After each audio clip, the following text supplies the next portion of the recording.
There's no one like the Lord. Come on, we declare that today. The elders, creatures bow, giving praise to Him and Him alone. There's no one like. Come on, all over this room, we say, worthy is the Lamb. Worthy is the Lamb. Who was slain before the foundation of the world. There's no one like.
better guard your marriage.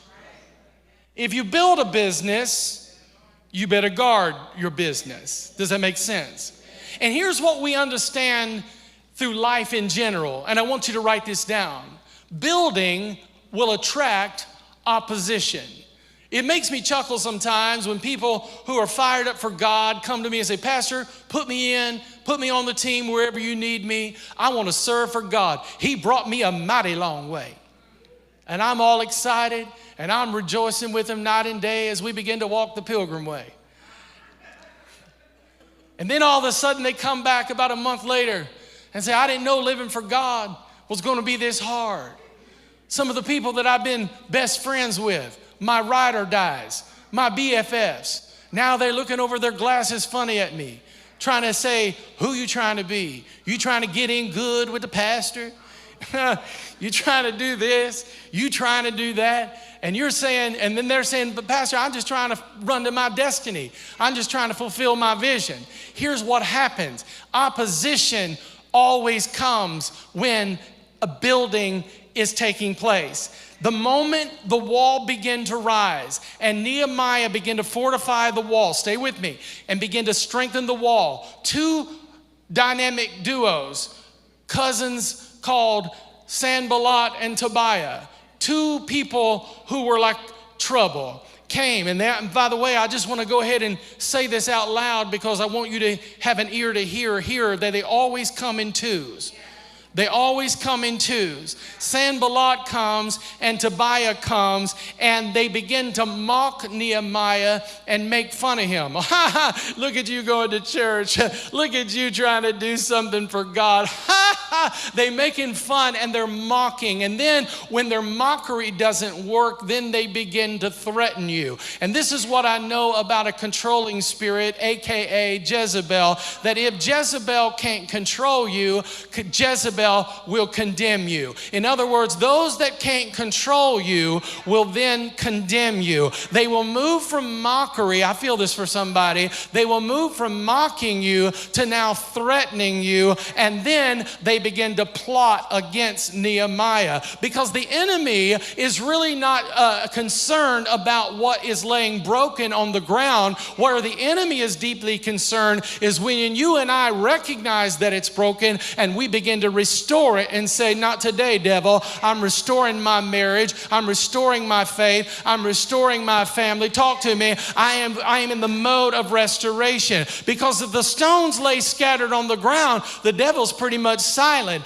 Let the gates of the city be burned down. The devil be pretty calm about it. Let the people be discouraged and cannot get a breakthrough. He'll be comfortable with that. But the moment you decide, I'm lifting up these stones and I'm going to lift up this stone unto the Lord, and the moment you decide to rebuild what has been ruined, the moment your faith begins to stand where fear used to run you wild, that's when hell gets nervous in your life, and he doesn't care about everything lying on the ground. What he cares about is you putting your hand to the plow and taking action against it, because restoration is dangerous in the face of darkness. No wonder the devil's fought you and tried to keep you bound, because he can't stand the fact that you saw the light and God is liberating you. When people are scattered, the devil is comfortable. When families are disconnected, the devil is relaxed. When the church is distracted, hell is unbothered.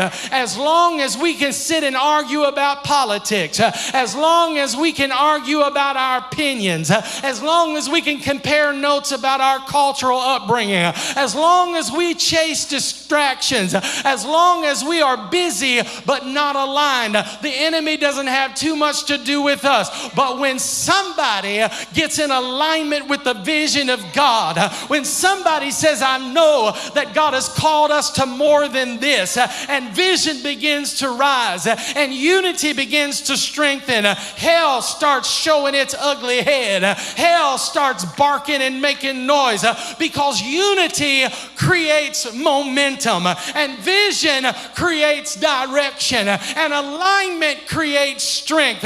And suddenly the people who were quiet yesterday start talking today and criticizing you today. They didn't have nothing to say when you were in the dumps with them.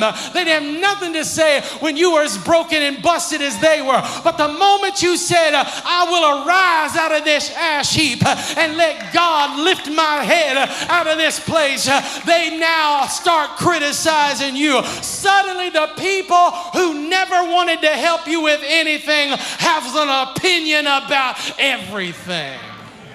Look down your row and say, I know you need to hear this. Sanballat began to mock them. What are these feeble Jews doing? Ha! How are they going to restore the wall? Ain't no way. They're going to bring them stones back to life that have been burned down. Hear the strategy of the enemy. He always attacks your confidence before he attacks construction. Stay with me. If he can make you doubt the work, he can make you drop the stone. If he can make you question the vision, he can slow the momentum down. If he can intimidate the builders, then he can weaken the wall. But Nehemiah refused to pretend the threats were not real. He didn't just put his head down in the sand and act like nothing was happening around him. You and I can't live like that. We have to be constantly aware of what is happening in the world and what is happening to the left and to the right. We are to be diligent and vigilant. We're to be watchful, sober-minded, watchful on all sides, so that we are aware of how the enemy is working, because he is working and lurking, and he's a creep.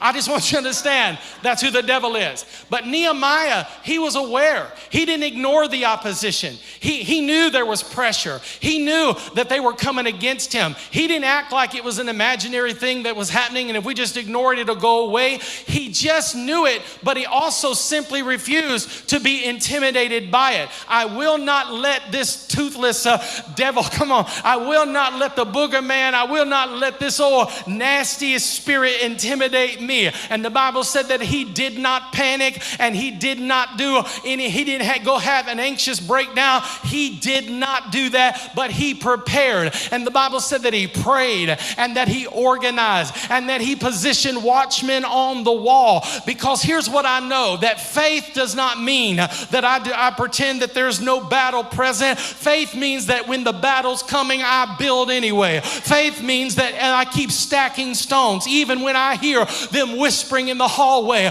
or threats in the distance. Faith means I keep lifting the wall, and I keep doing what God has called me to do, even when the enemy is trying to lift up his voice against me. Nehemiah understood something powerful. I cannot stop the opposition, but I can outlast the opposition. I come to preach to somebody today. The way that you're going to make it through this next season in your life, it will not stop the opposition, but you can outlast them, you can outplay them, and you can outlive them. Who am I talking to today? That you've had to walk through some horrible things, but because you didn't quit and you didn't throw in the towel, you outlived, you outlasted, and you outplayed. You ought to tell the devil, you should have killed me when you had the chance.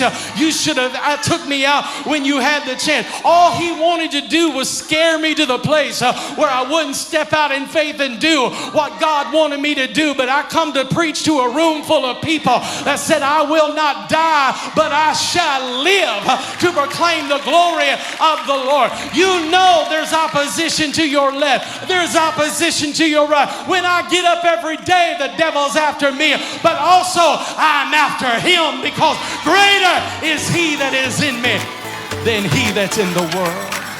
Thank you for joining us. Join us every week for our worship experiences on Sundays at 8:45 and 11 a.m. and on Wednesdays at 7 p.m. for midweek.